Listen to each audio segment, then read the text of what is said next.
broadcasting from the Unshackled studios in Melbourne. This is WilmsFront, brought to you by the Unshackled.net. Now here's Tim Wilms. Hello and welcome to tonight's show. The date is Wednesday, the 6th of November 2019. It's 7 p.m. here in Melbourne. We are live on the Tim Wilms YouTube channel, so please participate in the live chat. I see during the pre-show, a lot of people have made themselves active there, so thank you for joining us tonight. It's an exciting show, and of course I've put the Entropy link in the chat, which is the enhanced YouTube streaming software where you can ask questions, and you can also send through super chats to support the show, and if I feel like it, I can pitch a poll question to you. But yes, it's been an exhilarating past week for many on the dissident right. For quite a while this year, a lot of us have taken what's termed the black pill, which according to Urban Dictionary is a catastrophic prophecy or spiritless prophesizing for the future that is not necessarily grounded in reality, a red pill gone hopelessly bleak. So basically, if you took the black pill, you believe that there was no hope to fight back against the state, the elites, the globalists, the media, the left, the cuckservatives. But the achievements of the previous week, many are now being taking what's termed the white pills, which is being optimistic not merely through gut feeling, but via having thought about a situation enough to understand how to get through it successfully. That's again from Urban Dictionary. Now, the reason why a lot of us have taken the white pill is due to the Groyper War, steamrolling conservative Inc., mainly Charlie Kirk and Turning Point USA. Of course, the Groyper leader has emerged in Nicholas J. Fuentes of America First, whose his strategy of basically embarrassing Turning Point USA and Charlie Kirk with questions about what is conservatism, nationalism, do you really support free speech? He hasn't been able to handle it. And also the mainstream media, they've been forced to revisit the suicide of pedophile billionaire Jeffrey Epstein because the memes were all over social media this week. Epstein didn't kill himself. All popular memes were rewritten with the punchline being Epstein didn't kill himself. In other news, the mainstream media will report that Trump suffered a blow in the November elections with the Republican governor of Kentucky, Matt Bevin, looking likely to lose. He's refusing to concede. A lot of people are saying it's too close to call. And the Democrat challenger, Andy Beshear, has declared victory, and the Democrats have won both of the state legislatures in Kentucky. And I should also note that Kentucky has two Republican senators, obviously Mitch McConnell, the Senate leader, and of course Rand Paul, who's the junior senator and libertarian.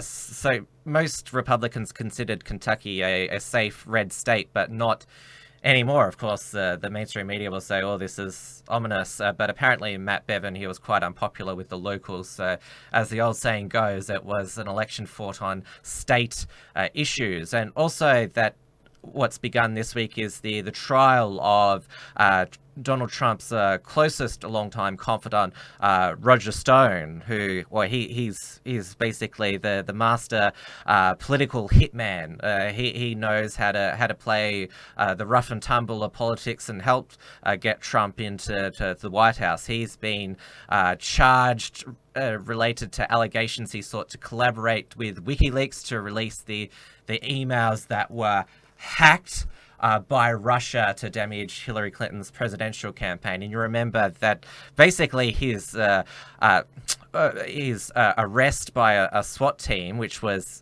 quite heavy-handed at his Palm Beach, Florida home, was basically live streamed to CNN. They obviously got an advance tip that was coming. But on with the good news this week, and I've got with me, well, he's been following the Jeffrey Epstein story quite closely for a number of months now, and he's certainly got an opinion on the Groyper Army's advances, and that is the Brisbane reporter for the Unshackled, Martin Hartwig. Martin, welcome. Hi, I'd just like to make a clarification. I've been following this story for more than a couple of months. I've been following this story for probably, 3 years now, since the Pizzagate thing started to break. I mean, So- it was common knowledge that Jeffrey Epstein was a pedophile before he was arrested on fresh child sex trafficking charges. Yeah, I mean, Epstein's just like the spearhead of what's what's coming to light here. He's the what is being used to push through the idea into the public consciousness that, hey, the world's ruled by satanic ritual abusers and pedophiles who are able to do their thing because reasons, but we'll get into that. Alex Jones was right, as the saying goes. Alex Jones was right, and you mentioned Roger Stone. I think I've seen him on InfoWars a few times. Yeah, he was on it just today. He's been under incredible gag order, where he's basically not allowed to talk about anything to do with the Russia probe, which makes it even dangerous for him to talk about Trump's presidency at all. Yeah. Oh yeah, quick aside about Pizzagate. No, we don't call it Pizzagate because that word is censored. I coined a phrase today, is circular Italian baked cheese covered cuisine perimeter fencing entryway. Rolls off the tongue much easier. Yes, I recall that probably the most dedicated Pizzagate investigator was a former Ron Paul libertarian, David Seaman. I think it was around 2017-18, he just got erased from the internet. He went off the rails, though, a little bit. Like, I remember there was heaps of pressure on that dude, and I think he was probably getting death threats and stuff as well. And then one of his high school friends or something, college friends, killed himself, and that dude just broke down, and he just went off the rails, poor dude. His friend did. You said he killed himself. Did he kill himself? No, I think it was. I'm pretty sure it was totally unrelated. It was just something that happened within his sphere, and it was kind of like the straw that broke the camel's back, I guess. There's a lot of pressure on him. It was very like, I think everybody who was following it was very involved.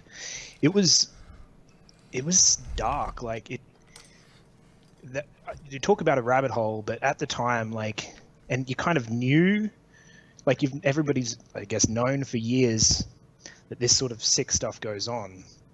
But the level of, like, the artwork, when the artwork started to come out from, like, former victims of the satanic ritual abuse, and you look at the level of detail and you're like, someone's experienced this, or they're either that or they've, like if you talk about, what was it, Project MK Ultra, and like using traumatic stimulus to create split personalities, and you just get these, like, there's this one artist, she's got like 27 personalities because she was just ritually abused to the point of, and now she's an artist, and her art, man, if you look at, I can't remember her name, this is years ago, but yeah, that was dark. Yeah, it's well known now that the CIA, through declassified documents, experimented with mind control, drugs, and to try and also to torture-proof US troops. Yeah, I mean, well, you're basically taking away a person's humanity and then replacing it with like a tulpa of a person. And that's just the stuff we do know, because it's actually amazing, like, just how much the CIA has declassified over the years. I mean, probably the worst is Operation Northwood, where they were going to have a whole bunch of false flags in the United States and blame Cuba for it. But John F. Kennedy said, no, that's insane. And, well, we know what happened to him. Yeah, and there was the stuff where they were testing measles and AIDS and like radiation on African American communities. Well, I haven't read into that. Maybe we're going to maybe even further down to the core of the rabbit hole there. So we'll bring it back to what we know, and pretty much everyone who is not a deep state lackey knows that Jeffrey Epstein didn't kill himself. I mean, the fact that he was supposedly on Yeah, he was meant to be on suicide watch, taken off suicide watch just before he committed suicide. And of course, there in the cell that he was in, there's actually nothing to hang the sheets from, and you're given paper sheets in those correctional facilities, so you can't hang yourself from that. His cellmate was taken away the night before. The guards were suddenly off duty, and there was a camera malfunction. All the cameras had a malfunction, and it was all of those things together. If it was one of those things, then you'd go, oh, maybe, but those three things in conjunction, like, that doesn't look like a coincidence considering how high profile he was.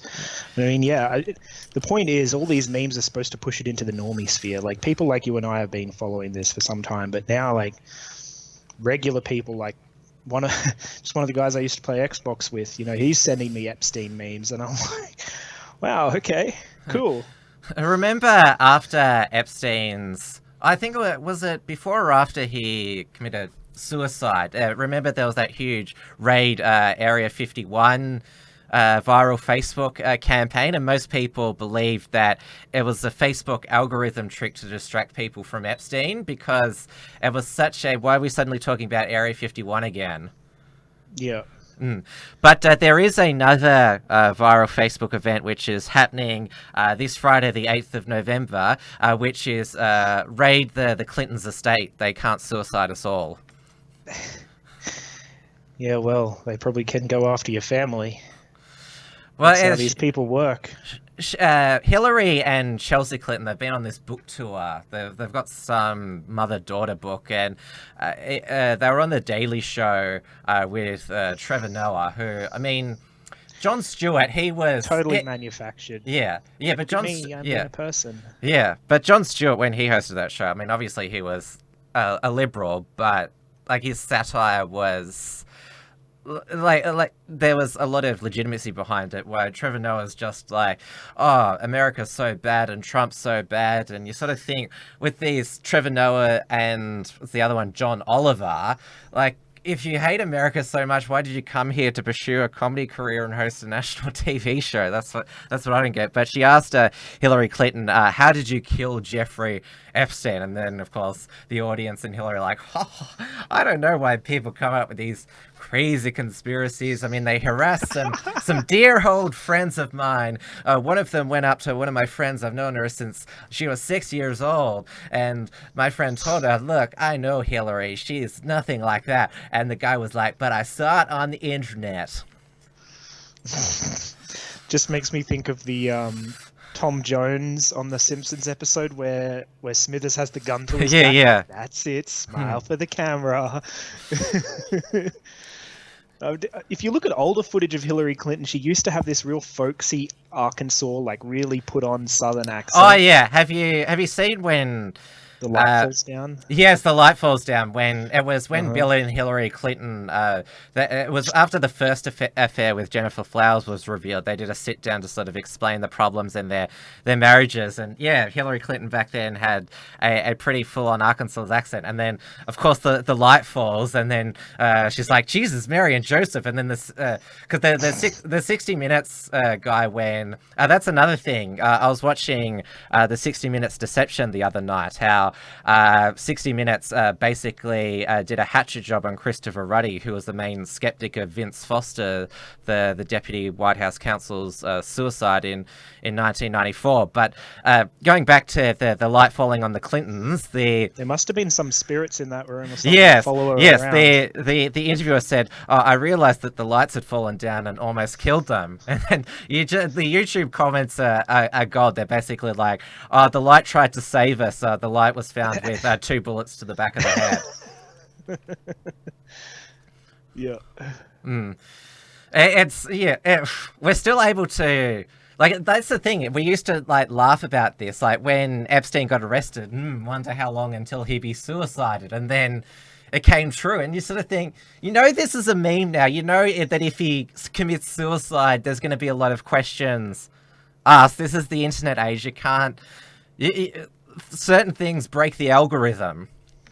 Yeah. And the whole process of the internet and culture been doing some reading on that sort of the idea of, and I've spoken about it in the past, where these old systems of control, like when FM radio came out, RCA, who controlled all the AM networks, tried really, really hard to stop FM radio because it was a threat to their model. Fast forward to now, and you've got culture is like a process of corporate entities trying to say this is culture, and then people who are the actual creators of culture taking that and repurposing it and making it theirs. The memes are how we do that now. But we got, because this, as it's termed, meme warfare, it did seep through to the mainstream media, because we had, it was last, I think exactly one week today, that Fox and Friends, they had famed pathologist Dr. Michael Baden on. Now he had probed other famous deaths, such as John F. Kennedy. Martin Oh, was he Luther on King. the Kennedy one? Yes, he's about 85 years old, and he said that in his 85 years of experience, he'd never seen a suicide like that where the bones had been so broken, and that it's most definitely was associated with strangulation in a homicide. And there was no DNA results have been released to see if someone else's DNA was on Epstein. And also, on that video. So if you look in the comments and you look on the TU page right now, it's in the front, the story that I published today, which was a rundown called "The 3 Signs Epstein Story Isn't Going Away." We go into detail, well, not great detail, but we share. This is one of the things we share is this Fox News clip of Dr. Michael Baden talking about, and he goes into detail. He names the specific bones on the upper neck, which are fractured. And there's also the ligature, he described it as, which was the bed sheet or whatever. And he said that we still don't know what DNA is on the bed sheet. And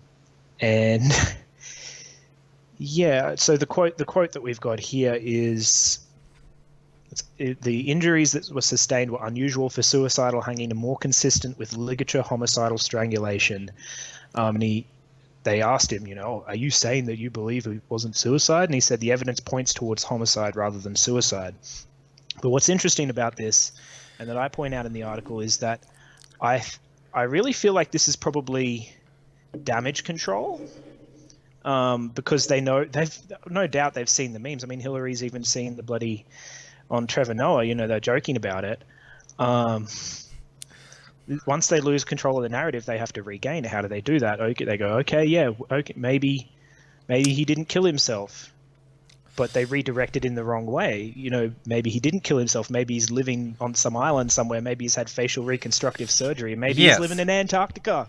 Yeah, there are 3 different scenarios. Is that he legitimately committed suicide, that he was murdered by, obviously, everyone's mind went to the Clintons, but he had dirt on thousands and thousands of powerful people, and so the list of suspects is endless. Or he could have been. We discussed on an episode 2 weeks ago that there was a former Israeli intelligence official who said that both Jeffrey Epstein and his madame and procurer Ghislaine Maxwell, who should be the world's most wanted woman, where is she? Like shouldn't she be on the top of the FBI's most wanted list? The burger photos where she was spotted outside a burger joint in LA, they've been revealed to be photoshopped. She was apparently spotted in Brazil a couple of weeks ago, or she could be dead as well. But yes, nobody's bothered to, because if there's a high-profile missing person, they search the world for them. Yeah, or that high-profile missing person gets facial reconstructive surgery, a new identity, and then just pays off the local government of some tin pot dictatorship in South and Central America somewhere and lives out the rest of their days in peace. I don't know. I'm just spitballing here.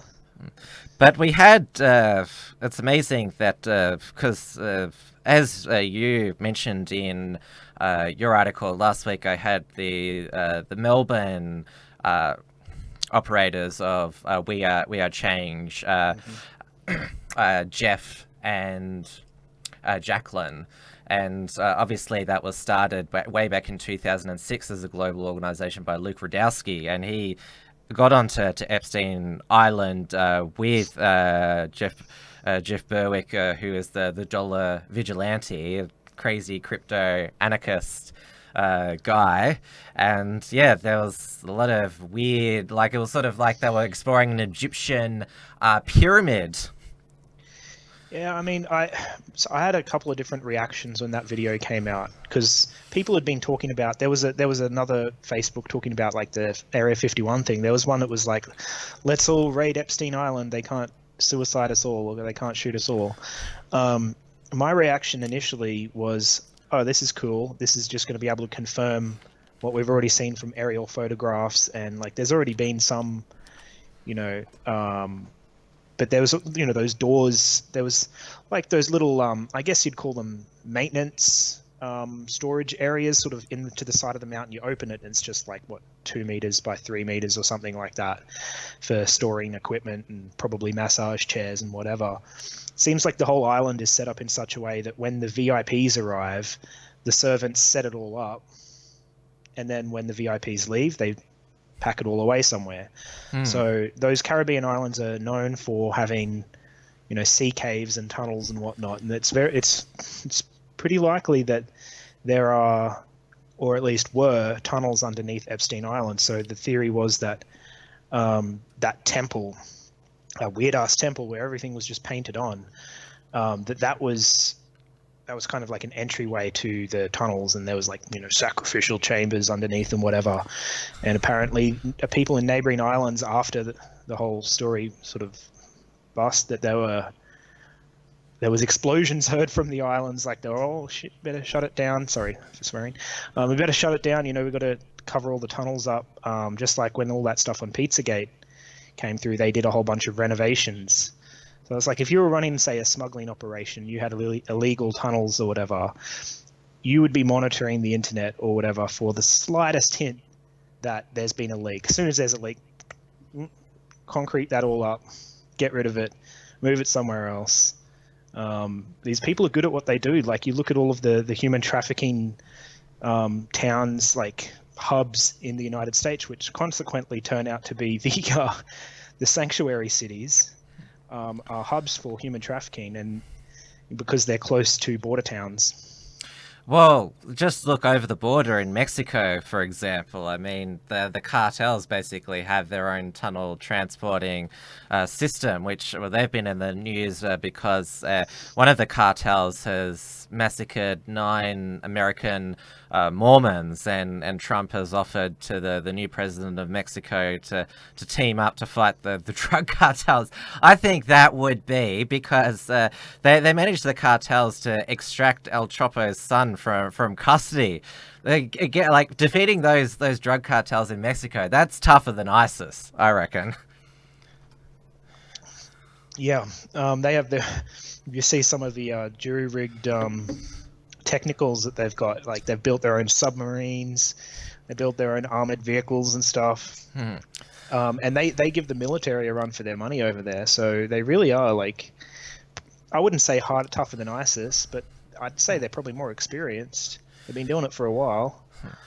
But if that's what they're armed by the CIA, thanks to what was it, Operation Fast and Furious? They yes, all those guns. Barack Obama and Eric Holder, the Attorney General. Well done.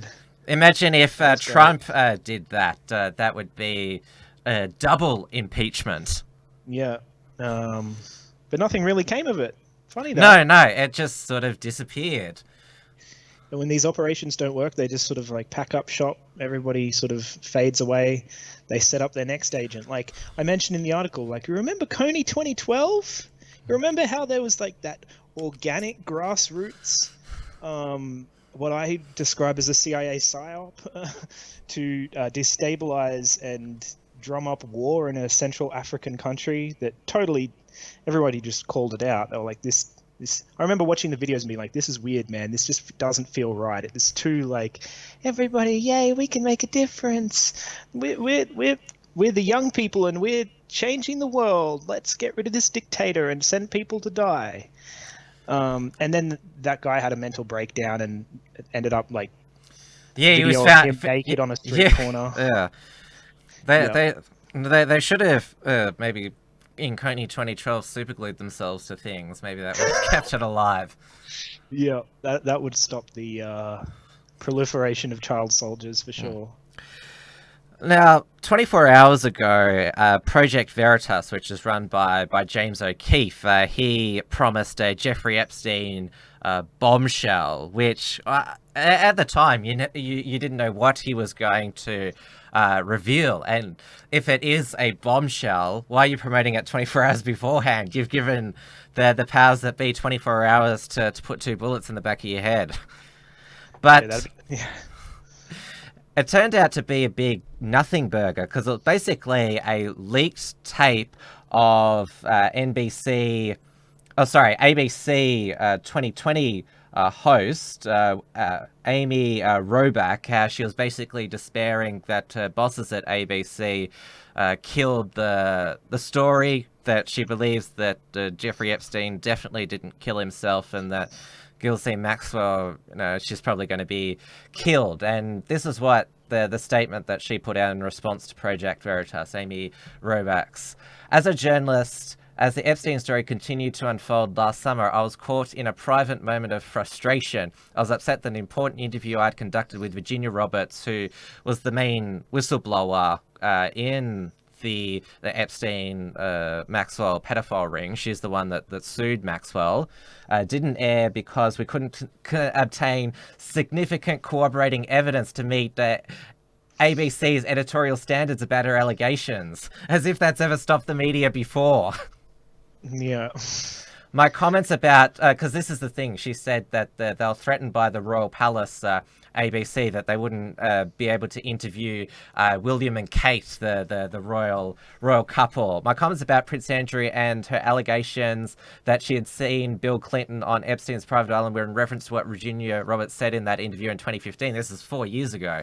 I was referencing her allegations, not what ABC News had verified through our reporting. The interview itself, while I was disappointed it didn't air, didn't meet our standards. In the years since, no one ever told me or the team to stop reporting on Jeffrey Epstein. We've continued to aggressively pursue the important story, and this is what ABC released. At the time, not all of our reporting met our standards to air, but we never stopped investigating the story. Ever since, we've had a team on this investigation and substantial researchers dedicated to it. That work has led to a 2-hour documentary and 6-part podcast that will air in the new year. I look forward to ABC airing that. Yes, I look forward to a heavily sanitized mainstream media account of what we already know. But we know that, because I remember it was some documentary about fake news, some New York Times guy saying we have very strict editorial standards, yet 1 week later they released a fresh sexual assault allegation against Brett Kavanaugh, which was apparently witnessed by one of his friends, but they forgot to mention that the woman who he supposedly assaulted, she didn't remember a incident like that ever occurring. But hey, this is the Me Too era. If someone says they saw you doing assaulting somebody, then there doesn't need to be an actual victim. The allegation is itself must be believed. Believe women. Yeah. They will not stop with Trump. Hey, it's been a little bit like they move from one thing to another. They're like, oh, that didn't work. Oh, we need a new thing. Like, if people can't see the media in the States for what it is, in all of them being like united against bad orange man, like, yeah, he's not perfect. Yeah, he's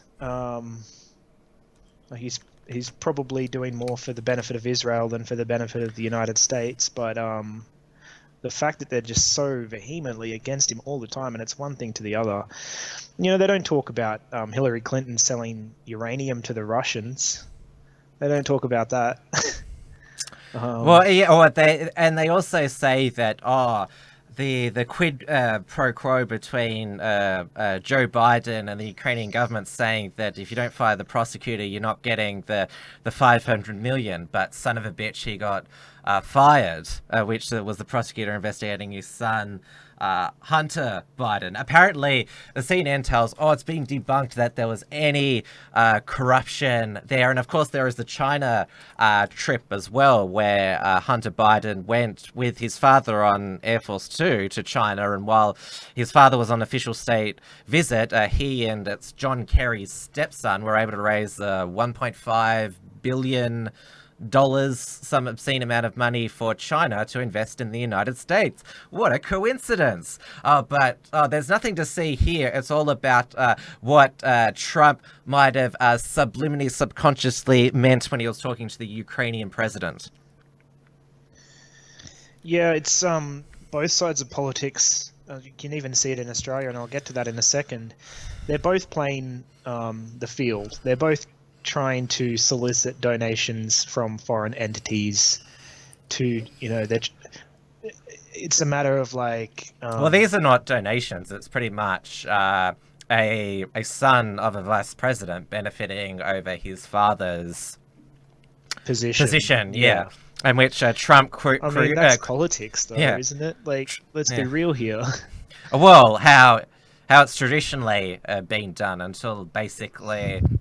That's the reality of the freedom of the internet basically exposed that politicians, all of their secrets that they and the political media complex had been hiding, they eventually pop out. And this is the thing: politicians can't deny that something happened, like say 10 years ago, because there's now a digital trail. Yeah. And so the new thing is basically, the camera misheard me.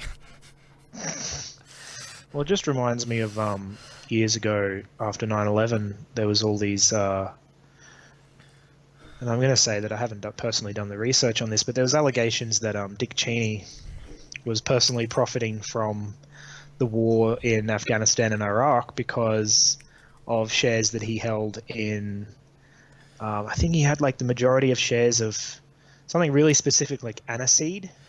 He was... I know that before he became vice president, he was chairman of Halliburton, which was a defense contractor. Yeah, so, I mean, there's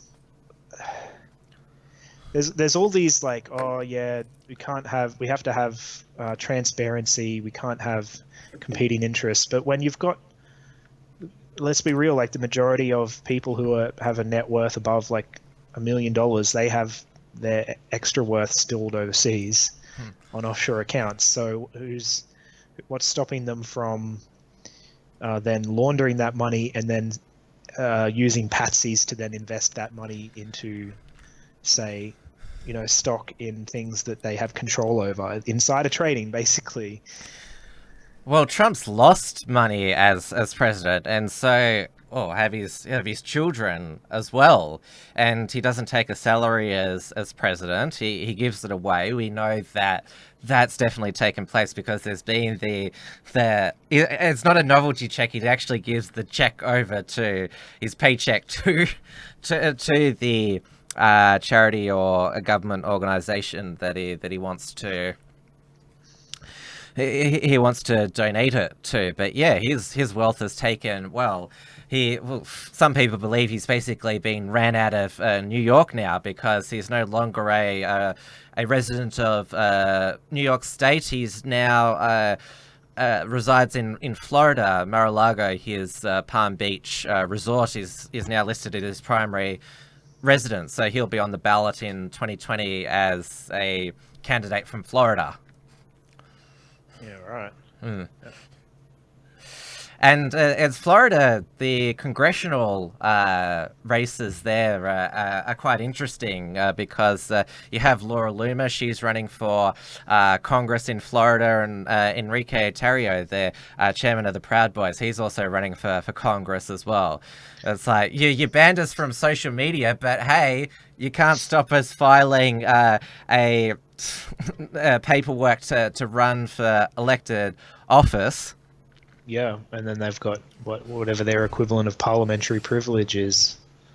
I don't know how it works in the United States, but I mean, Florida man runs for Senate. oh, they called it. This is how objective the local Florida press is. One of, I can't remember the name, but their headline was "Local douchebag runs for Congress." That's quite objective. It's very in depth South Park tier political analysis. Like, douchebag or a turd sandwich. I'm woke, everybody. Well, not even the most left-wing media outlet called Fraser Anning something like that, and of course he was the pariah of Australia's Parliament for the first half of this year. Yeah, it was so stunning and brave to see all of the left-wing journalists patting each other on the back for who could come up with the most creative comment or label for Fraser Anning. Yeah, but I mean, it just makes them come out of the woodwork. We need another situation like Anning to, something to shake things up a little bit. Now, with what we're going to get into next, it's with Nick Fenters and the Groyper Army. It's an example of a internet movement morphing into real life, which basically what you want. I just want to finish our Epstein segment by, this is the Epstein meme bursting into the mainstream media. This is because I think it was the Five. They were interviewing a breeder of the Belgian Malinois, which is the dog. The breed of the dog Conan that helped kill the ISIS leader Abdu Bakr al-Baghdadi. Show the clip, aren't you? Yeah, Jesse Waters was interviewing him. Yeah. Show the clip. Get it. Absolutely. If I could I throw a PSA out real quick? Real quick. Got no audio. Just the remarkable nature of these dogs and them being highlighted in the news creates a huge demand by people that frankly shouldn't have them. If you see the coverage and you decide I want one of these dogs, either buy a finished trained, fully trained and finished dog from a professional, or just don't get one at all. And Epstein didn't kill himself. Okay, thank you for that commentary. All right, Mike. Maybe more on that later. Oh, shit! Ed. I think Jesse Waters, he handled that well. It's like, well, we might be talking about that later. Or I might end up with 2 bullets in the back of my head later. If that happened on CNN, then there'd be like a massive, I think maybe Don Lemon's or Chris Cuomo's heads would explode. But don't forget that CNN and the New York Times, they were busy debunking the scandalous doctored photo of Trump putting a medal around Conan the dog's neck. This was such a scandal that we needed Snopes on the case. Of course, that fact checker there, making sure that that dangerous cat lady, the dangerous Babylon Bee people don't believe that. Alexandria Ocasio-Cortez was on the Price is Right, guessing that everything was free. I mean, what if someone believed that? How dangerous would that be? So dangerous. Yeah, it's sad. It's sad that you have to fight accusations of fake news when you're posting satire. I lamented having to put the satire label on when I did that story about Idris Elba being selected to be Mulan in the live action Mulan.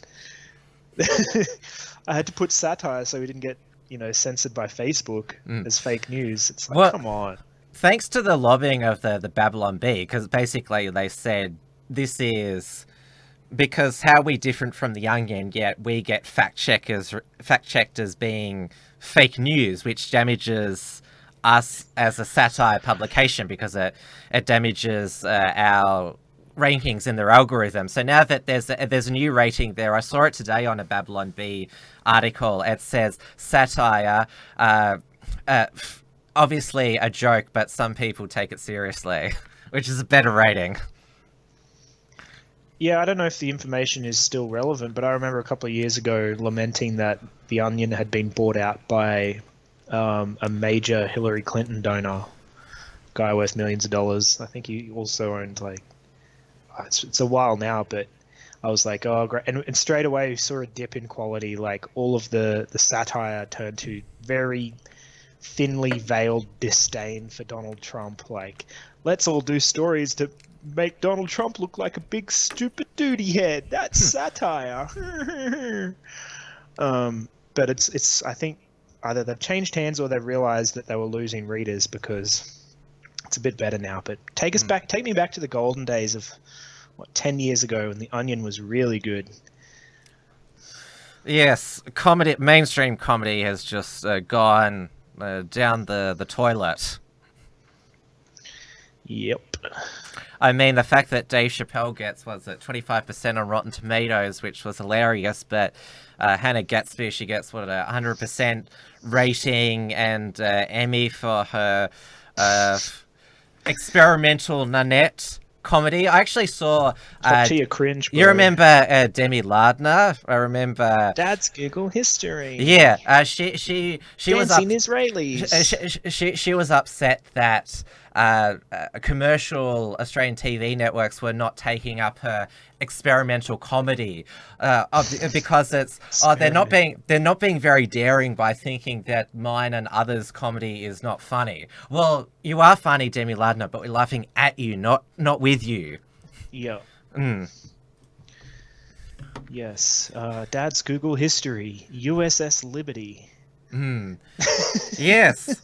There's been a lot of truth bombs being hurled by the Groyper Army at Turning Point USA, and Charlie Kirk has found that. Now, a bit of background on this is that, of course, when Trump announced his run for president and he said those horrible things about Mexicans, the Republican establishment were like, he's a clown, he's so outrageous, it's a joke, this presidential run, he won't get anywhere. And of course he was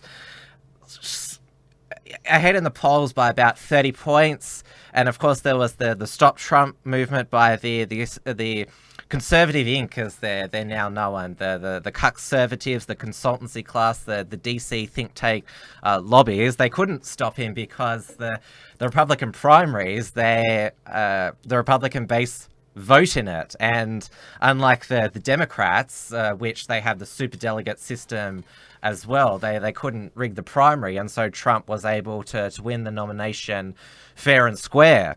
And of course there was the Stop Trump movement. It went all the way to the convention, where there was a few tricks done to try and because the strategy was to not get him to win the nomination on the first ballot. Then it would be a contested convention, which didn't happen. But Trump, he correctly said, if you try to steal the nomination from the duly elected nominee, you're going to get riots. And then that's when the people like Paul Ryan is like, oh, we don't want that. And so they basically... And of course they didn't think that Trump would win as well, but he did. And so now Conservative Inc., they've rebirthed themselves with a pro-Trump message, because the Republican base is now over 80% now pro-Trump. And so they've gone from, remember their previous project, Conservative Inc., the Tea Party? What's happened to that? Remember that? The Koch brothers were backing them. Do you ever hear about people like, Michelle Bachmann, who was one of the Tea Party Congress woman?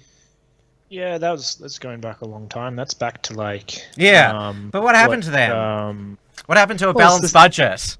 It's the same thing that happened to like We Are the 99%. It's like they just faded away. It's a long time ago. Yeah, I don't know. Yeah, so Turning Point USA, it's a student organization founded by Charlie Kirk. He's in his mid to late 20s now. He founded that way back in 2012. He was another latecomer to the Trump train. He wasn't quite on board with Trump's nomination, but now Turning Point USA has become the peak pro-Trump organization, and they're doing this culture war campus tour where they're challenging the socialist students on campus to ask them questions and challenge their ideas, because one of the Turning Point USA t-shirts is socialism sucks, and it's basically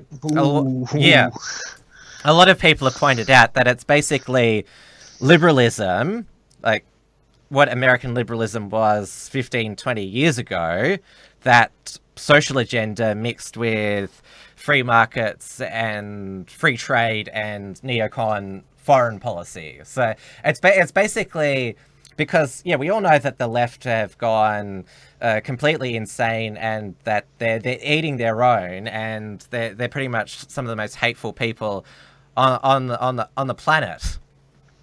But Charlie Kirk seems to be like, hey, we're for all this social progress, the sexual revolution, but we do it with a smile on our face. We're not like those bitter, angry, sour grapes liberals. We're the cool, hip counterculture. Yeah, they're not really counterculture at all. It's okay. So you can break it down into. I've sort of come to the position in the last couple of days. There's the progressive revolutionaries, or as they see themselves, and there's what they refer to as reactionaries. So I'm a reactionary. You know what? I'm a reactionary. Deal with it. But I'm also anti-authoritarian. There's these competing groups struggling for like relevance and power within the system. There's one where they're collectivists, and there's the reactionaries, which are individualist, and a lot of them are created by these far left communist types that get too much control and influence and have over the years. And this is straying into cultural Marxism, conspiracy territory, but reactionaries are a result of them overreaching. And when it's you should listen to Kanye's new album. It's pretty good. There's one song, Closed on Sunday, where he's basically like, stay away from my family. You should do maybe that should be your next project for the Unshackled. New cultural review. No, Jesus is King, or review, because everyone's talking about it, and I'm sure our readers would like to see our take on it, because your Joker review that you did even before I went and saw it, that's got quite a lot of people interesting, and we're sort of seeing the Joker persona without the mindless nihilistic violence morph into real life now, because the leader of this Groyper insurgency, Nick Fuentes, he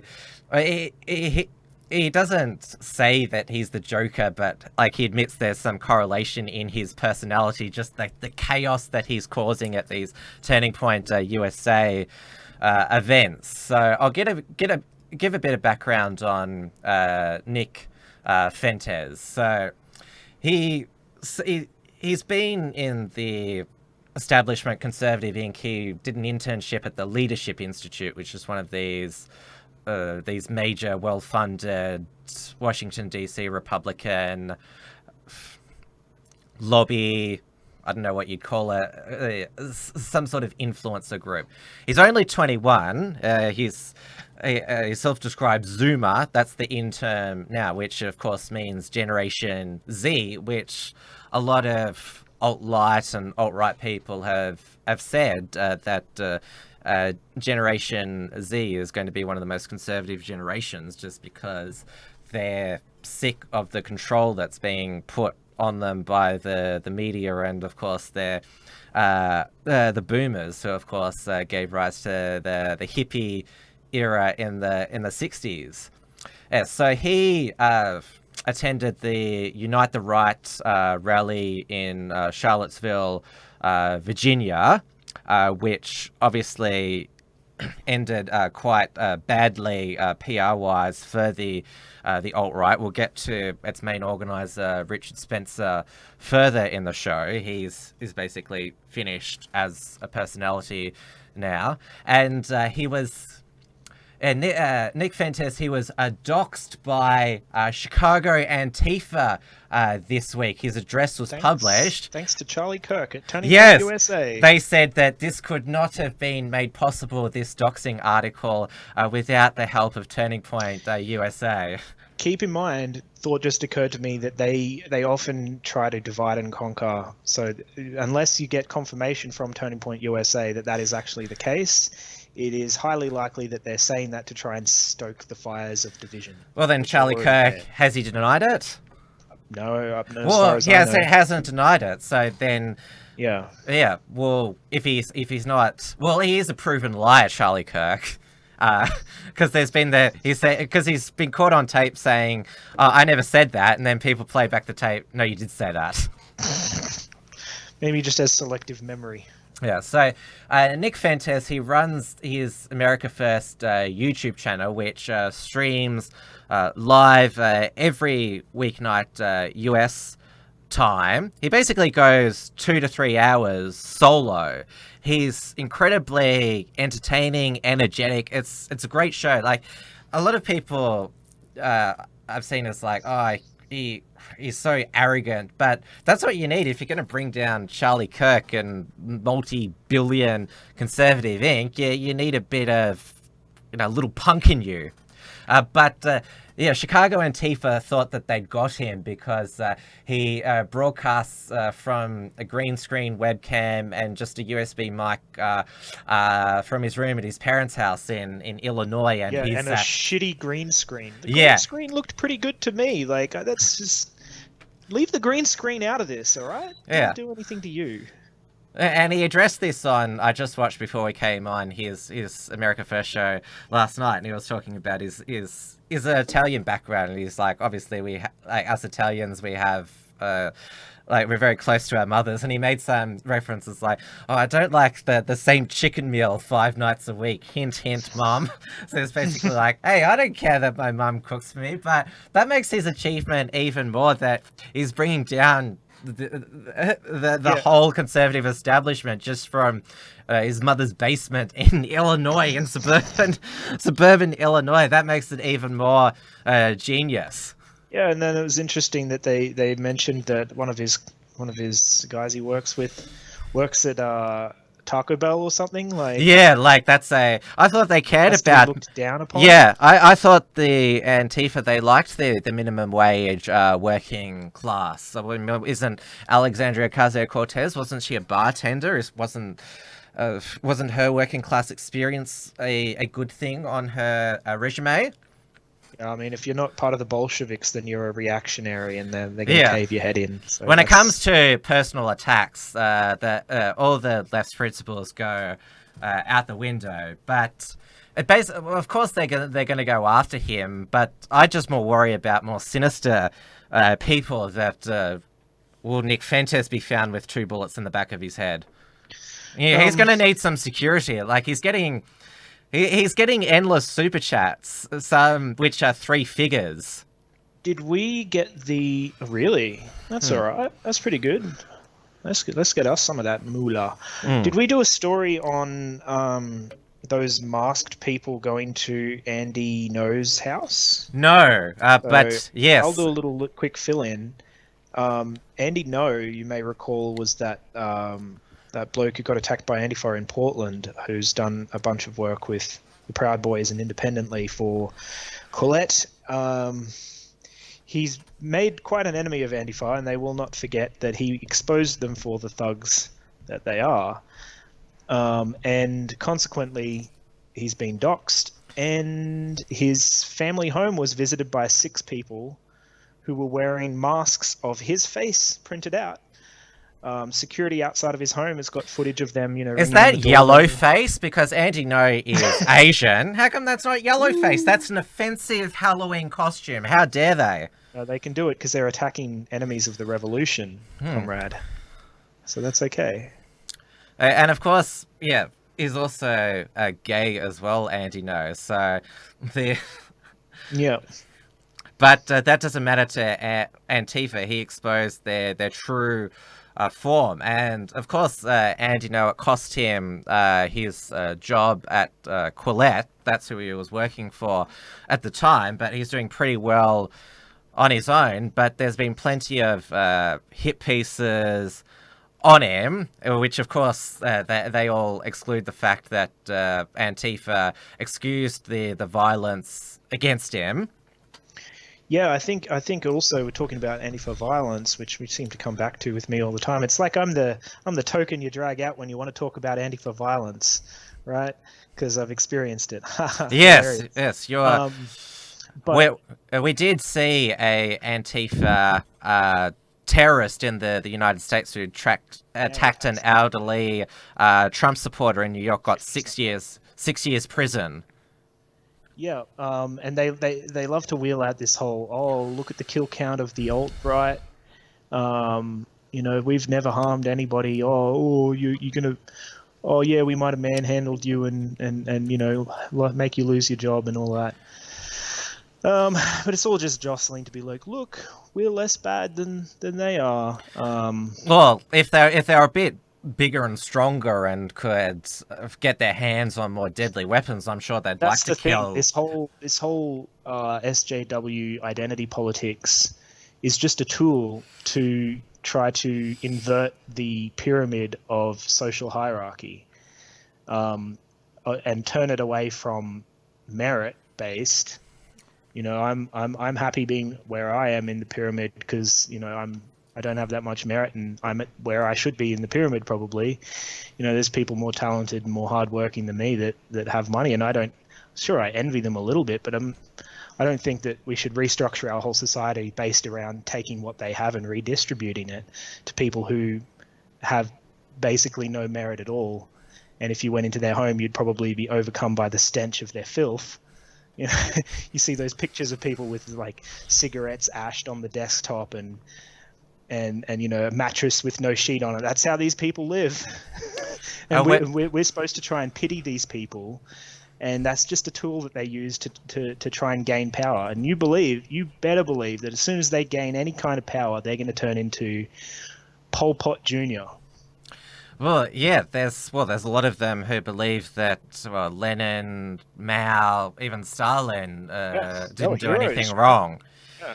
We've got a super chat over here on Entropy. I know that a few people are having trouble getting onto it. You basically need to be on a desktop browser to get into Entropy. You can't really do it from a mobile. Not like a traditional YouTube super chat, which if you're not subscribed to this channel, make sure you do, because we want to get to 1,000 subscribers to make it easier for the audience to pledge super chats, even though that'll mean that Google takes a bit more of a cut. But Dewey DeBoer, my co-host from Trans Tasman Talk and editor of Right Minds NZ, he has sent through $3 Canadian.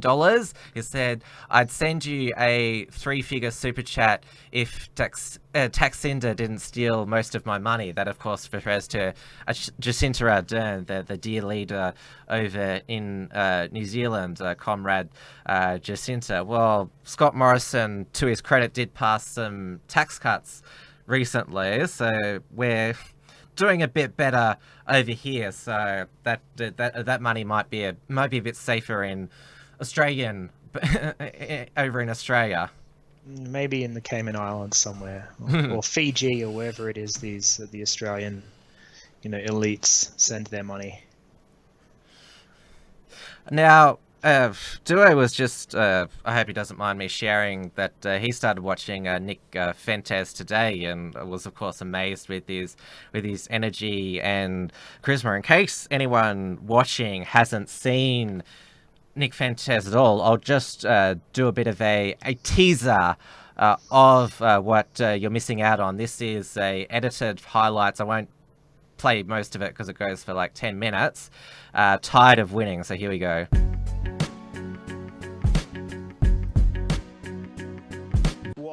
Eugen says, keep the good times rolling, King. After the Q&A, Kirk took an Uber, made the driver pull over. You see the woman in the window? That's my e-girl. That's not my apartment. You know who lives there? A Groyper lives there. A Groyper lives there. That's so funny. He gets in the Uber. Pull over. Let the meter run. Did I tell you to stop the meter? Did I tell you to stop the meter? You see that woman in the window? That's my e-girl. That's not my apartment.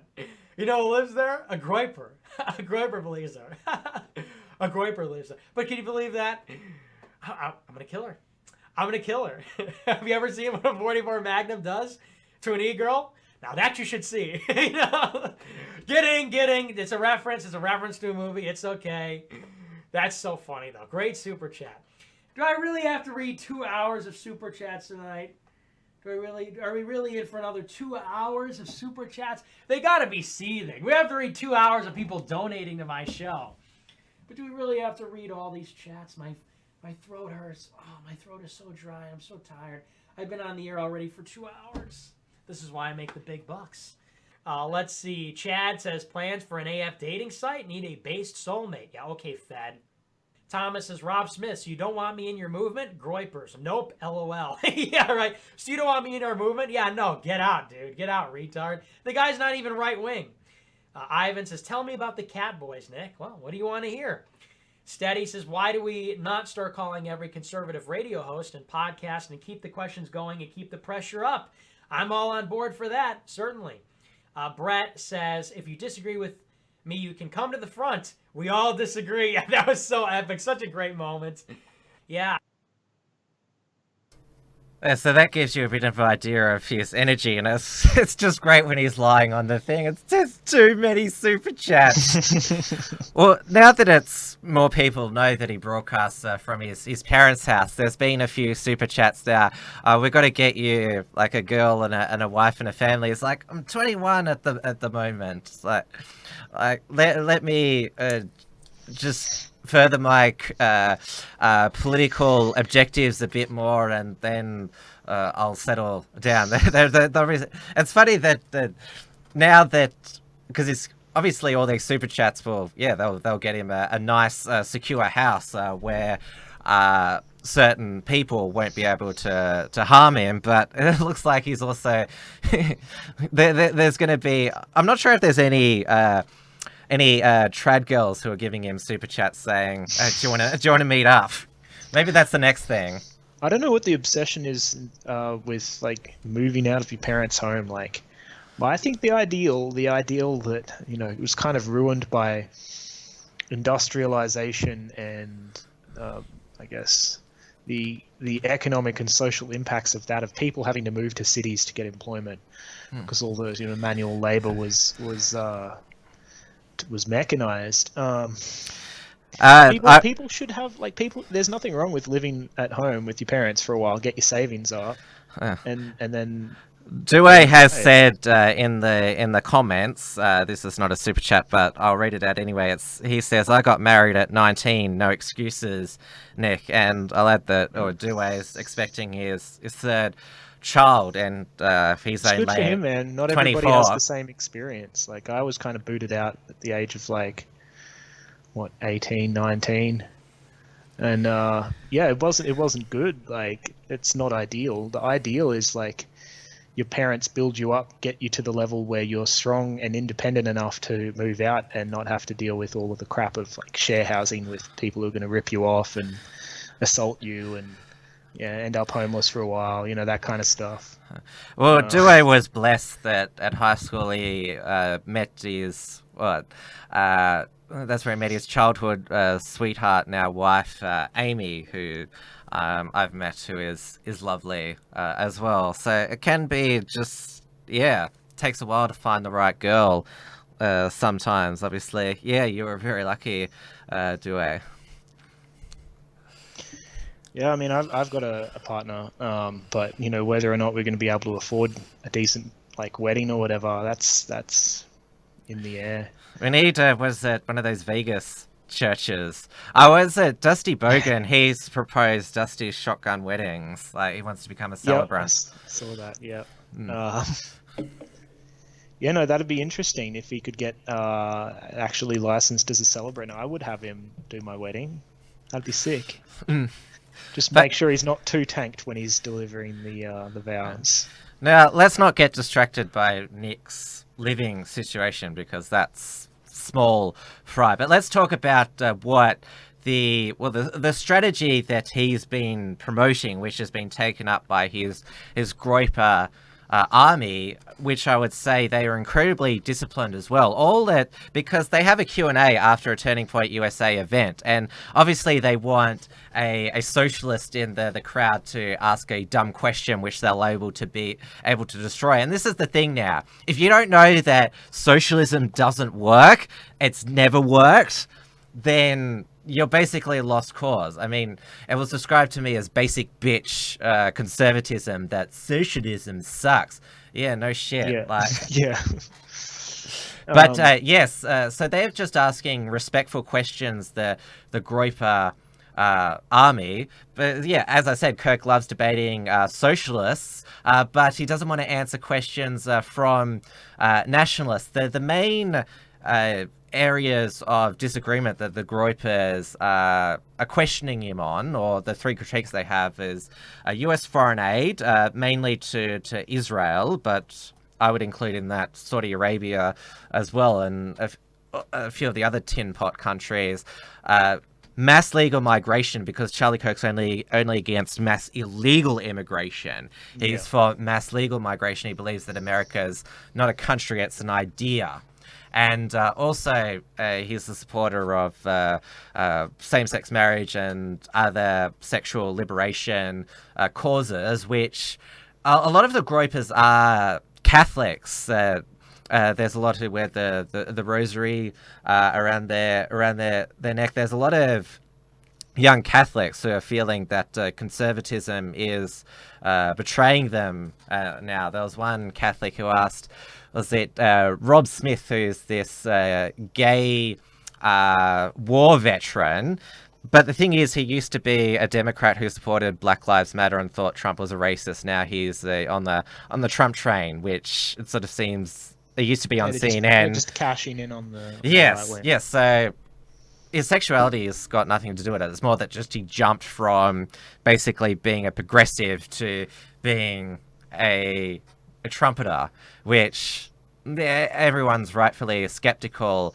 of that. And of course, the Israel question to Charlie Kirk, that's what triggers him the most. And they've brought up the USS Liberty attack, which was during the 6-day war between Israel and Palestine. Israel sunk the US naval intelligence gathering ship. I don't think they sunk it. I think they just bombed the shit out of it. Whoa. They tried to sink it. Numerous air there was around about 20 deaths and a lot of injuries, so it was a pretty catastrophic. Maybe I'm thinking of a different incident. Where was that the one where they flew the Egyptian flag? Israeli planes flew the Egyptian flag. Yes. Yeah, there was, and the US ship was in the area, and they bombed the crap out of it for hours. So here is Charlie Kirk getting a question on foreign aid to Israel and what he made of the USS Liberty sinking. Sure. So I have a question. So from America First perspective, why do we give $3.8 billion to Israel, which is more aid than we've given to Africa, more aid than we've given to South America, and more aid than we've given to the Caribbean combined, which is home to 1 billion poor people, especially when they deliberately attacked the USS Liberty in the 1970s? That is incorrect. Do not peddle conspiracy theories in our event. That is not acceptable. Do not say that. Okay, Dean Rusk disagrees with you, and he was the Secretary of State at the time, but that's fine. And then the second part is also, you have the Apollo incident in which they illegally stole weapons-grade uranium. The CIA has reports on this. Anti-Zionist, anti-Semitic No, I'm not rhetoric. Anti-Israel. I'm just asking from America perspective because it's not in our interest. They act Remember against the our short interest. question part? Sure. I mean, how is it in our interest that we give this money to Israel? All right, so it's required that they have to buy American weaponry. Israel is the only democracy in the Middle East, the only place where all 3 monotheistic religions are allowed to peacefully practice. It's the only country in the Middle East where all 3 monotheistic religions are represented in their government. It's the only place in the Middle East that has any appreciation for LGBT rights whatsoever. It's the only country in the Middle East that doesn't throw homosexuals off the top of buildings when they find them. It is the only partner that we have in the fight against radical Islamic terrorism. And the subtext of your narrative could be extrapolated to say, well, why on earth would we have a partner like Israel? Guess what? The world's a better place because of Israel. Now, the point is not there to attack Israel and be anti-Semitic. It's to basically, why, if you're America first, why do we give all this aid to Israel? And I'm not sure about the second thing that questioner asked, but the USS Liberty, you can't say that's a conspiracy because that has been written. It's documented. Yes, the Ron Paul Institute, which as far as I know, Ron Paul, he was accused of many things, but he was never accused of being a raging anti-Semite. His Ron Paul Institute for Peace and Prosperity has got an excellent article documenting the USS Liberty sinking and the cover-up by the US State Department, basically because they didn't want to embarrass Israel. But it's a legitimate question. If you're for America first, like, why are you giving all this foreign aid? And especially why you're not even allowed to question the United States relationship with, like, there's alliances and then there's giving them aid, willing to go to war on their behalf. I mean, there's obviously some people on the alt-right who are just obsessed with the Jews, and so that's why they talk about Israel. But objectively, it's a legitimate question. Like, I would have liked a Groyper to ask about Saudi Arabia as well. There's no other state, or I'm straying into dangerous territory here. There's no other state or entity or racial group that has such a heavily propagandized. You can't criticize them. The state, their ethno-state, which is what it is, for any reason, for anything, or you are anti-Semitic. No other country has that. I think it's important that we be able to criticize any country for their policy. We haven't even talked about all the coincidences with ISIS not attacking Israeli troops, but that's none of my business. That's the T, sis. I'm not going to play it on this show, but there was more of a troll remark by a guy with a MAGA hat. And now, Turning Point USA, they're suspicious of attendees wearing MAGA hats and rosaries around their neck because they might be gropers. At a Turning Point USA event, wearing a Trump hat, that means you're an extremist. There was one questioner who said, I remember you went to Israel a number of months ago. I heard the Israelis are great dancers. Did you see any dancing Israelis? Which is referring to, I've never seen any video evidence of it. If anyone has video evidence of this, please send it to me. That apparently there were 6 dancing Israelis when the Twin Towers were coming down on September 11, 2001. Now, obviously 9/11 was done by Saudi Arabia. Most of the hijackers had Saudi citizenship, but for some reason we didn't attack Saudi Arabia, we attacked Afghanistan and Iraq. But it's long been speculated, and there's evidence uncovered by antiwar.com, which is the libertarian anti-war website, that Israeli intelligence had some advanced knowledge of the September 11th attack. Again, antiwar.com is not an anti-Semitic conspiracy theory website. It just wants to end wars.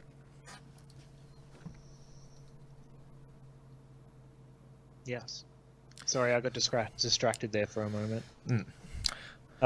The dancing Israeli things. I remember reading an article where they were talking about how bad it was that these evil groypers sort of even mentioned it, and they put in little parentheses in all caps, do not Google dancing Israelis. So, of course, naturally, what am I going to do? Well, good luck Googling it, because Google... DuckDuckGo, my friend. Because I Googled it, and, nothing. It was sources that were questionable at best, certainly. But yeah, I would recommend using DuckDuckGo if you're to search anything remotely political, so you don't have to sift through about 5 or 6 pages of junk or Snopes or links to de-radicalization websites. Now we should. Fentes has said this himself, and I believe him when he says he's not a ethno-nationalist or a white nationalist. He just recognizes if that mass migration continues to the United States, the demographics will change, which will fundamentally change the United States. Yeah, and the also, facts point to that immigrants to the United States resoundingly vote for the Democrats.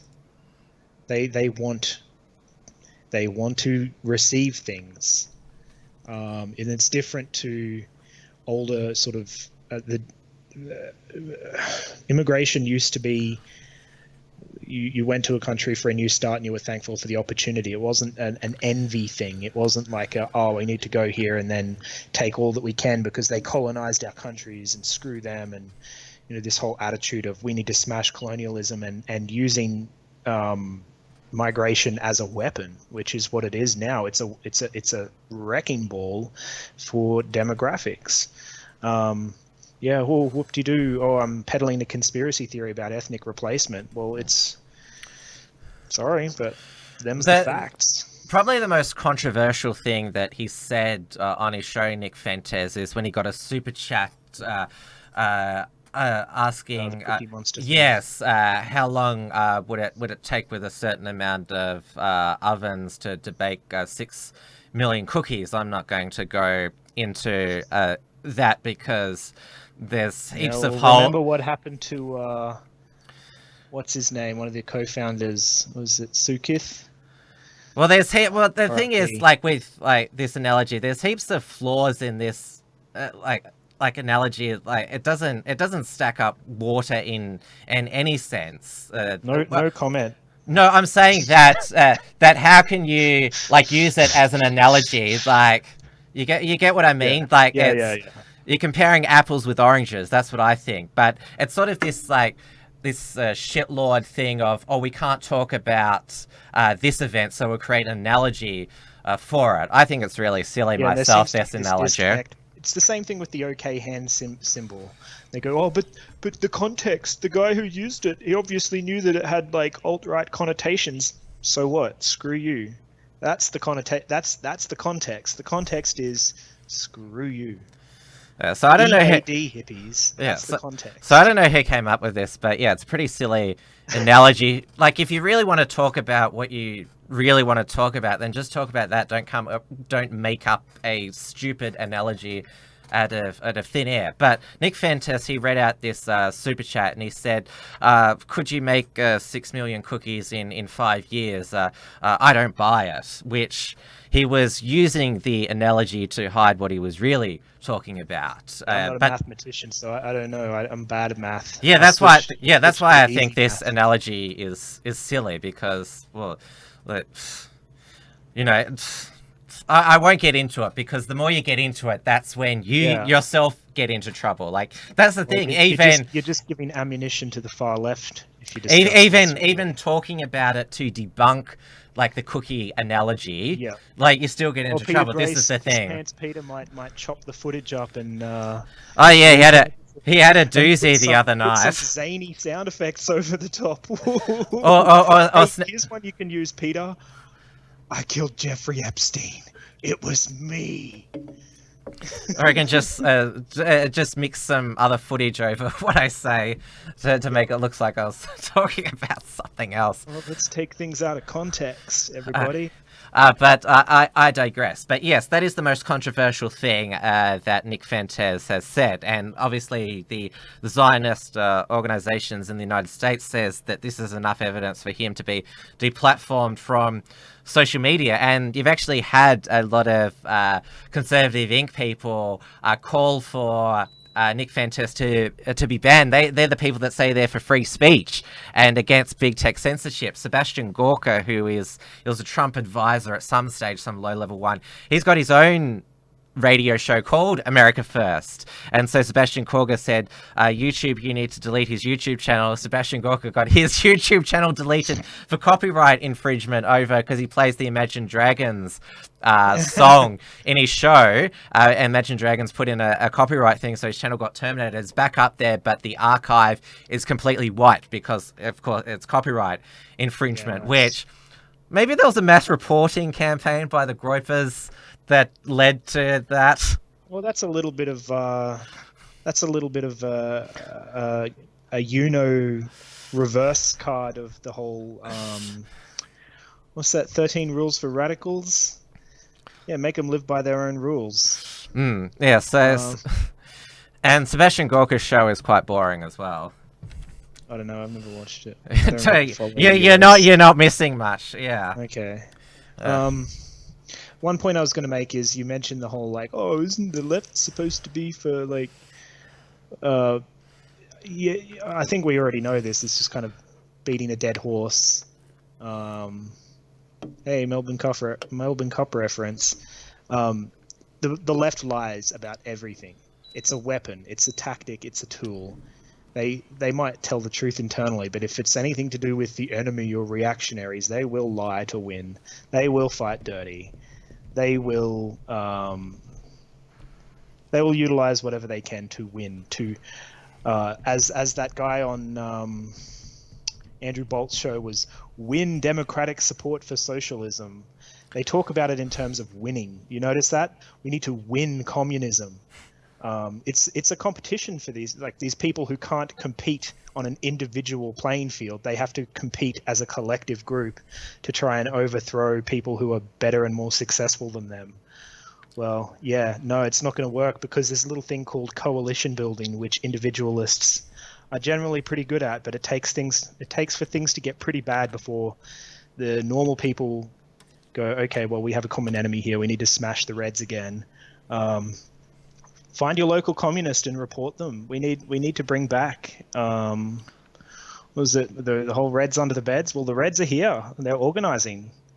And they don't seem to have any moral obligation to, as we saw with the ABC and Q&A, they have no moral obligation. Yeah, which basic violence. Yeah, with Mona Hathaway, that Egyptian-American writer, she's written in her book, Maybe We Need to Kill 1 million men to defeat patriarchy, basically supporting a final solution in the fight really against against the patriarchy. And she's invited on the ABC, unchallenged by Frank Kelly, to basically advocate genocide. You know, the whole thing is they have this obsession with smashing patriarchy, and to them, you can see the little castrated handbag chihuahua dog men that they have in the audience, like, oh yes, no, I totally agree with you. Please, can I have a crumb of pussy? Like, oh no, I agree. We need to smash the patriarchy. Yes. Oh, I'm a new male. This whole idea that anyone who's masculine, we have to shut them down because masculinity is inherently harmful to women and exploitative of women, which is, you know, anyone who that comes from the perspective of people with serious daddy issues who've never actually experienced or had a relationship or been friends with a masculine person who isn't toxic. You know, it exists. Such people exist, you know. You don't find them by going out to shitty dive bars. You find them by going to church and like going to community events. Let's talk about the allies that Nick Fuentes has been able to obtain during this Groyper war, and it's a mixture of what you term alt-right and alt-light personalities. So Patrick Casey, who is president of the American Identity Movement, he supports the Groypers. So does James Alsop, even though he had a falling out with Fuentes. He writes and produces for the rightstuff.biz, Alsop, and also collaborates with Mark Collett, the British, we call him an Indigenous nationalist who does Patriotic Review weekly and was a organiser for the British National Party. And then there's Faith Goldie, who she, of course, started out at Sun News, where she worked for Ezra Levant, then joined him at Rebel Media. Then she got fired for going on a Daily Stormer affiliated podcast after the Unite the Right rally, and she's pretty much become she's described as an ethno-nationalist now, but you should call it because, like, obviously we're already living in multi-ethnic nations, but we know that further drastic demographic change will radically alter any nation. It's interesting that they've managed to turn the issue of loving, like, wanting to live in a country that is the way things were. They've managed to turn it into a wedge issue where you're either indoctrinated by the pro multiculturalism, happy clappy hand holding globalist. So you can't use that word anymore because it has anti-Semitic undertones. If you're not with that level of thinking, then you're an ethno-nationalist. They've managed to wedge it completely. Notice there's no middle ground. That's a pretty obvious tactic. Try and anybody who's not with them is like far super duper right extremist. Well, that's why Nick Fentes, it wants nothing to do with yesterday's failures, like David Duke, Richard Spencer, and he also doesn't like Owen Benjamin, who is he doesn't like what's called the Wignats, the Wigger nationalists, who they're described as Nazis who just go so over the top with their hatred of the Jews and blacks and wanting to deport all the non-whites. They just turn everybody else away. Yeah. I remember Sargon of Akkad, it's like Fed posting basically. Autism. He in one of streams with them, he was able to easily expose their lunacy, because even though he has like a Joker personality, Fentes, he's a man with a plan. He has his beliefs, and he has a strategy which his followers, as I said, they're so, like, he's not directing anything. His followers are so disciplined. There's only been about one or two sort of rogue questioners that have sort of damaged the brand, but you get that anywhere. But he's also been joined by a lot of the alt-light personalities who've been deplatformed, such as Gavin McGuinness, Milo Yiannopoulos, the Proud Boys, Paul Joseph Watson. Because remember, back in 2016, they said we despise the alt-right, but they got banned from Facebook and Twitter and Conservative Inc.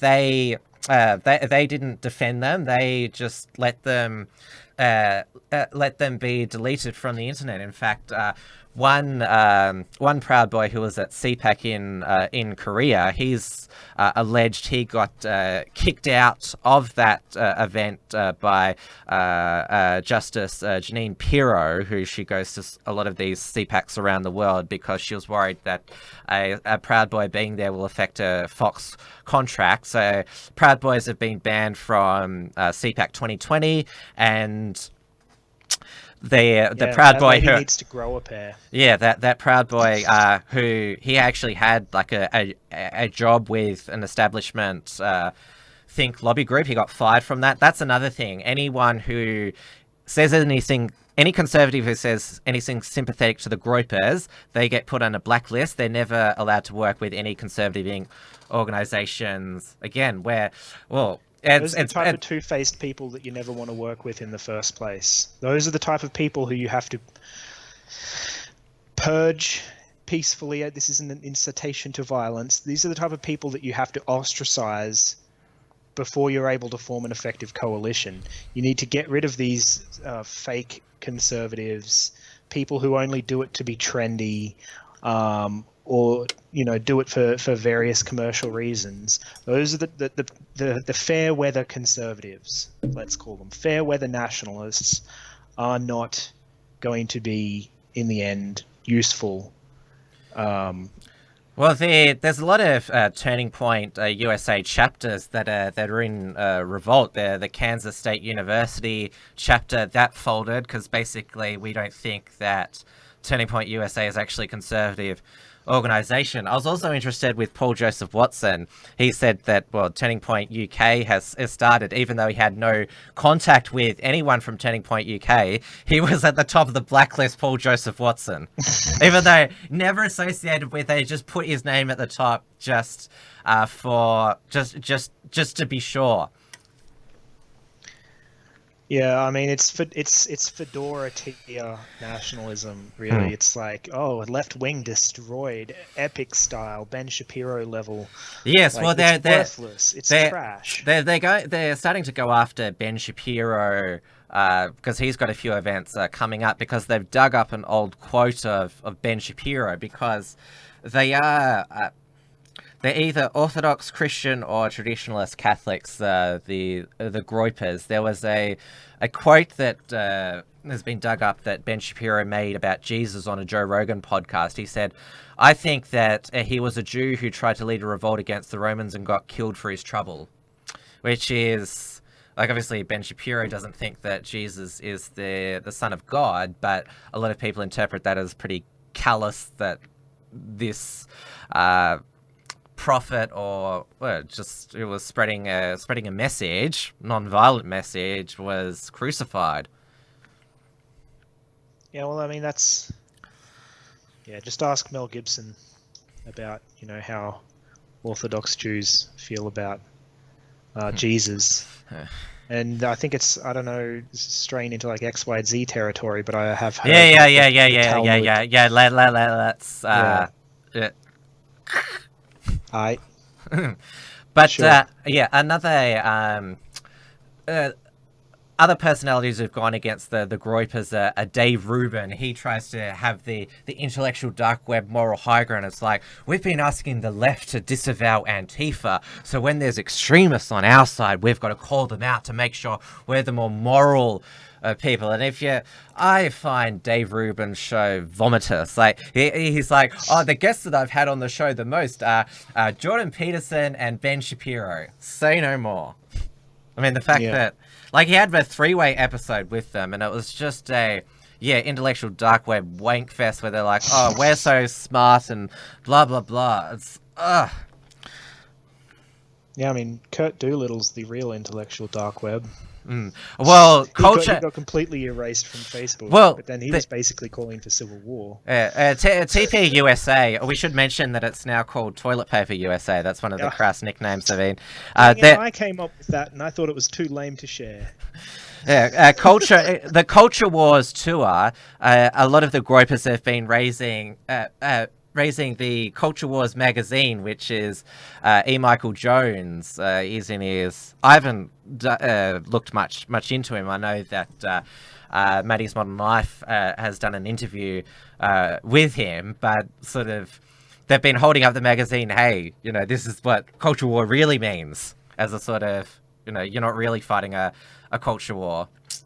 But it's also interesting that Ann Coulter and Michelle Malkin, they've gone after Charlie Kirk over his immigration views, because they're probably the most pro-wall, strict immigration, mainstream conservative commentators there are.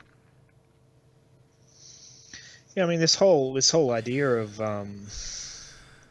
immigration, like the left is so against any kind of barriers existing, because they see, it's just like how they see the police as enforcers of property. It's like, yeah, some people have property and they defend it.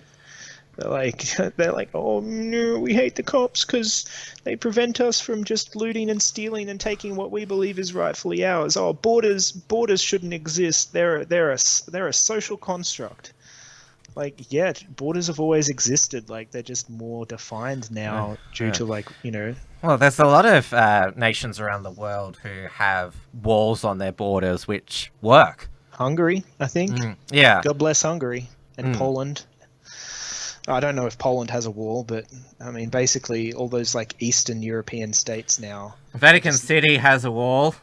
Yep. Israel has a wall. China's still got a wall. Yes, but that's China's basically an ethno-state, really. You don't hear people like railing against them. They're like 95% Han Chinese because they you know, they genocided the different ethnic groups. But whatever. Now, I mentioned Milo Yiannopoulos, who his downfall has probably been relished the most by the left, especially the money trouble that It's pretty funny though, posting a photo of him with "Stop Being Poor." That's yes, and then he posted a while back some receipt that he got where he spent like $20,000 on food and drink in one night, that's what happens when you don't show humility. Yes, well, he is basically being the Heath Ledger Joker of 2008, with just wanting to see everything in conservatism burn now, because when he first got deplatformed, he did that big expose on Lauren Southern and Caitlin Robertson and his boyfriend George Llewellyn-John, basically how they were misusing funds that had been donated to Tommy Robinson, and they were talking to a leftist group, Hope Not Hate, feeding them information about Tommy, which basically, well, Lauren Southern's retired, and Caitlin and George, they're now speaking at left-wing Wire Left the Right events. Yeah. But now he's released some audio which is finished off Richard Spencer, who was always quite an idiot, to use the most PC term I can find. This is Richard Spencer just after the Unite the Right Charlottesville rally, when he was apparently shocked that the police treated him heavy-handedly. I think a new alt-right is emerging. Interesting. Anything to do with voting will be there. It's rap lib. Absolutely. Remain. 100 times. I am so mad. I am so fucking mad at these people. They don't do this to fucking me. We're gonna fucking ritualistically humiliate them. I am coming back here every fucking weekend if I have to. Like, this is never over. I win. They fucking lose. That's how the world fucking works. Little fucking kites. They get ruled by people like me. Little fucking octoroons. My ancestors fucking enslaved those pieces of fucking shit. I rule the fucking world. Those pieces of shit get ruled by people like me. They look up and see a face like mine looking down at them. That's how the fucking world works. We are gonna destroy this fucking town. That first part I skipped before that was Richard Spencer saying why he doesn't support Nick Fuentes. And, well, that audio speaks for itself. It basically, I'm not sure if you've seen the South Park episode where Randy, Stan's father, keeps getting arrested for getting into fights with parents at baseball games, and he's always dragged in the police car, and he's like, "Oh, what are you arresting me for? I thought this was America." That's what it reminded me. Like, Richard Spencer is like, basically, I can't believe this is happening. But a lot of people have suspected, because he was never kicked off mainstream social media. He's still got a Twitter account. And of course, CNN was more than happy to interview him all the time. And so a lot of people have been saying... I mean, he looks like a CIA spook. Yeah, yeah. Well, I think Stephen Colbert referred to him as Adolf Hipster, because he has this sort of metrosexual look. Yeah, and I think he's worth millions of dollars too. Like that whole rant reeked of, like, I always get my way. This isn't over. I don't lose. No, I can't lose. You have to look up to me. I am the big man, and you are the small man, and you're a poopy doo-doo head. I'm throwing my toys across the room. So good riddance to him. I think. Good on Milo for releasing that, because obviously they wanted to compare Nick Fuentes to Richard Spencer. They're two completely different people, and so Richard Spencer is now being completely discredited, killed off his history, and you've got a sensible man with a sensible strategy in Nick Fuentes, who doesn't. Well, that's the other thing that Richard Spencer, the moronic things that he did at his National Policy Institute conference, where he was like, "Oh, hail Trump, hail our people," and then all of the attendees did a certain salute. Yes, they did. That was pretty cringe. Like, what does that really achieve? Do these people understand messaging? Like, there's all this talk about optics, but it's like, that's what kind of message are you trying to put forward there? Or maybe he was a CNN asset. Maybe he was being paid by CNN just to make the alt-right look bad. I honestly, that's the first place my thoughts go to when I see this kind of CNN. crap. Forget about FBI, CIA asset. What about CNN, mainstream media asset? Maybe, yeah, they all got together, the major networks, and created this Richard Spencer. Yeah, he's like a caricature of the right. What they perceive to be the right wing. Oh, we're just entitled, white boys. Who, yeah, maybe. I never had any love for the man. So, Turning Point USA, because Nick Fuentes is being leaked all this information from Turning Point USA insiders. Because he's been in the Leadership Institute, he's got a lot of mainstream connections, and so they're all leaking to him, the Turning Point dissidents. But I mentioned the blacklist. Now they're no longer streaming culture war events, which basically that's how they got a lot of their revenue, from viral videos, super chats, advertising, that sort of thing. So they're missing out on all that because they don't want to get embarrassed. And they're also cutting the Q&A shorts and also screening potential groypers and sending them to the back of the line, so they might not. Bus. Yes, which is obviously they no longer believe in free speech. Like, that pretty much proves it now. And apparently Charlie Kirk's got a crisis management team. And Nick Fuentes, he experienced this firsthand when he went to PoliticoCon. He was escorted out by police because he may ask Charlie Kirk a question, who shut down his Q&A anyway at PoliticoCon. PoliticoCon is basically the 3x5 card of allowable political opinion. I mean, no dissident people are allowed.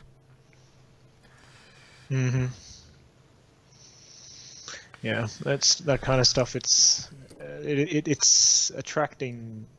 I guess they're trying to cast their net wider, and they're afraid of scaring people away. But it's just like how young people stop going to church because the church has turned away from their values, and now like more traditional, like Latin mass oriented Catholic churches are seeing a resurgence in young people because they're like, oh wow, they actually have values. They haven't completely diluted it down to, you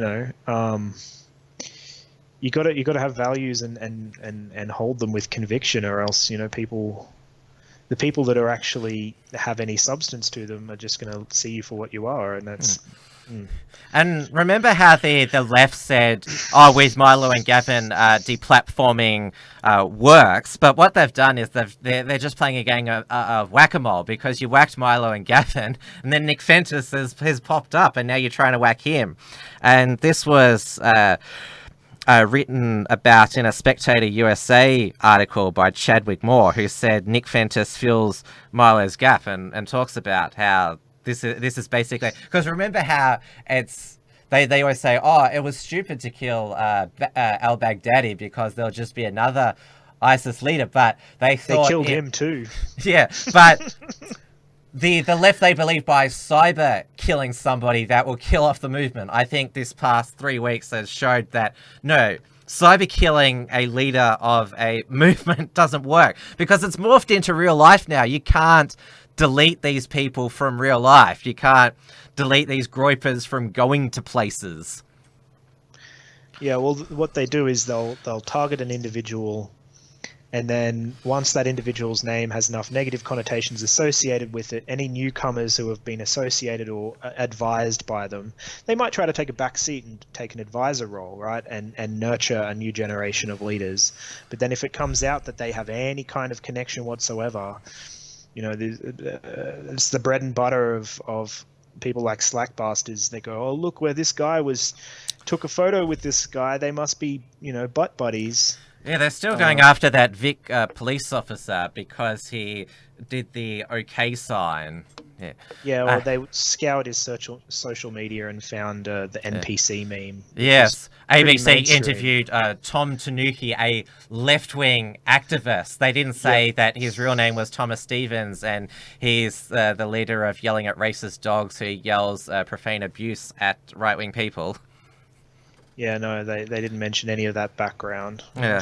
I saw that RV Yemeni got a bit excited today because there was another Facebook bug which took down Facebook pages for a number of hours, and he thought that Slack Bastard and Tom Tanuki had been deleted, and he tweeted about it because I noticed this bug a few weeks back, and I got excited that a few pages I didn't like were taken down, and then someone told me, there's been a bug.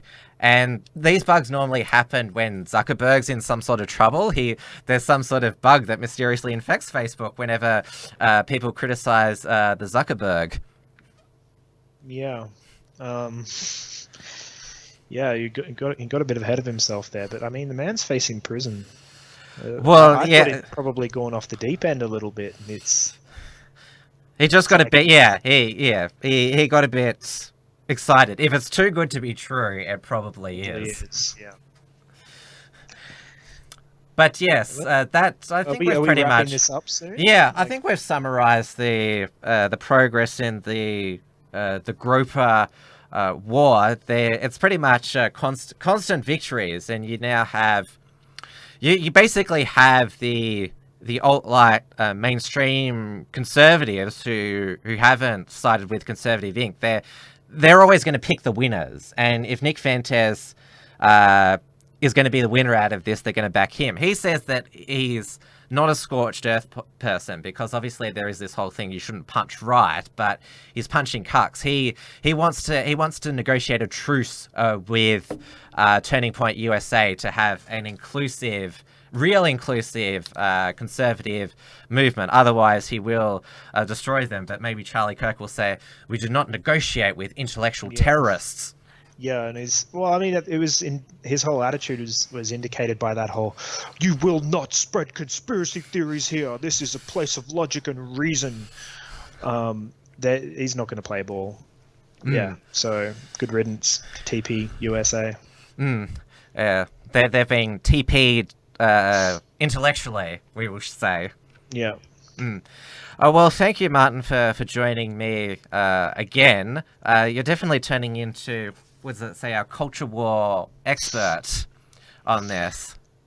Yes, thank you for having me. I have some Dark Souls to attend to. I've been playing Dark Souls lately. I don't know, in the comments, let me know what video games you're playing currently.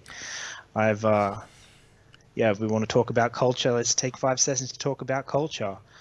Dark Souls. It is kicking my ass, and it's been a long time since I've played a game that's actually challenging. AAA gaming is trash, and maybe we can talk about that at some point, like how garbage all of the new like Fallout 76, Call of Duty, how they've just like monetized everything and ruined video games. We should talk about that sometime. Anyway. Well, that's another one of Fantas's specialty. He does live streaming of his video games. Again, that's a scary thing. So make sure you play that video game responsibly. I will. Should be a warning label on it, like there is on cigarettes. I had to put it down last night because I was playing it for a good couple of hours, and it got to the stage of where I was actually getting angry at the game. I'm like, I haven't had that in a game for, I don't think ever, where you're getting angry at the game, but you're still going back for more. Yeah, I don't want to smash my beautiful computer. All right, take care, Martin. Cool. We'll speak again soon. And that concludes the end of, well, it turned out to be an epic show. And yeah, of course, we've gone deep into Dia Beltran's weekly live stream. But as someone pointed out to me in the live chat, she's got Damien Costas on, who's the publisher of Penthouse Australia, which, well, given the topic of tonight, which is campaigning against right-wing degeneracy. I see that most of our audience stayed with us for a more pure chat. So we were the pure alternative tonight, with compared to the guest on Dear Beltran's channel. But I'm finishing up now, so I guess if you want to watch her and see what Damien Costas have to say, you can. But I'll be back tomorrow night for the Unshackled, which will be taking place at the usual time of 8:30 p.m. Melbourne time on the Unshackled YouTube channel. Make sure for all of our channels you subscribe and click the bell to allow notifications. We will definitely be starting at 8:30 p.m. on the dot. We shouldn't be late unless, of course, Dave Hiscock is late. And I'll, of course, be back on Friday night, 7 p.m. Melbourne time for another WilmsFront.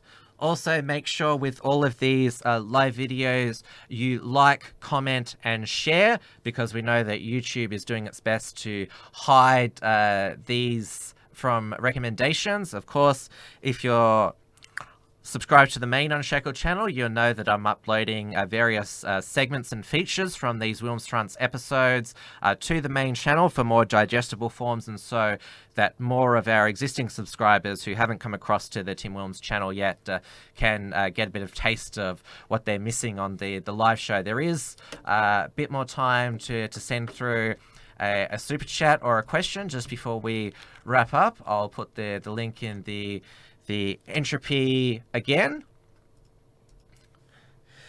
And of course, you can check out the archive of episodes of WilmsFront, because this is number 19 at timwilms.com, where you can also find the links to the podcast version. We're on Apple, Spotify, TuneIn Radio, and Stitcher. And please follow me on social media, facebook.com/WilmsFront, twitter.com/WilmsFront, minds.com/TimWilms, and gab.com/TimWilms. Don't forget, Detonation, hosted by my colleague Steele Archer. Live episodes most weekday mornings on its dedicated channel. He also has a new show website at steelearcher.com. Don't forget Jane Sox Higgins at Rational Rise on YouTube.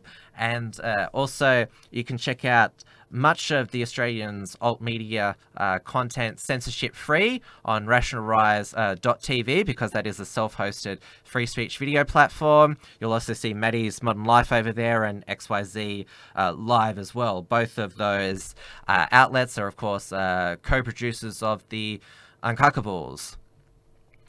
So thank you for your company tonight. It took a lot of research to bring you this show tonight. We did go for a while, but this is an important and, as I said, exhilarating development. So there's certainly a lot to be optimistic about. And yeah, it looks like things are only going to get better. And hopefully there'll be more that we can discuss tomorrow night on the Unshackled. But until then, thank you for your company, and I will see you next show. Thanks for tuning in to WilmsFront. Visit timwilms.com or Rational Rise TV to view the archive of episodes. Visiting theunshackled.net to view all our shows and to keep up with the latest real news and analysis.